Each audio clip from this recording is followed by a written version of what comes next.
திருக்குறள் சிந்தனை. முன்னொரு முறை தலைவன் ஊடியிருந்து அவ்வேகத்தோடு கூடி மகிழ்ந்தான்.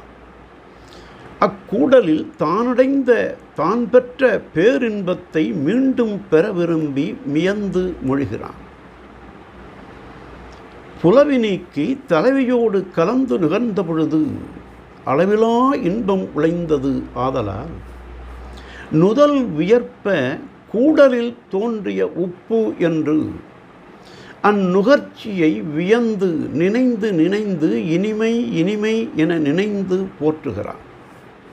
கலவிப்போரில் விழி சிவத்தல் இதழ் வெளுத்தல் நுதல் வியர்த்தல் முதலியன தலைவியிடம் நிகழுமாயினும் வியர்வையானது புறத்தே வெளிப்படையாகத் தோன்றி இன்ப எழுச்சியில் விளையுமாதலால் அதனையே முன்னுற எண்ணி தனக்குள் மகிழ்ந்து கொள்கிறான்.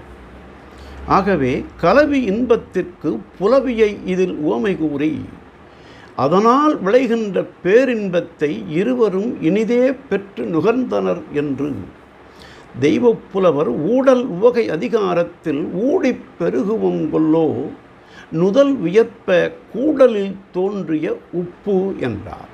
நாளையும் சிந்தி.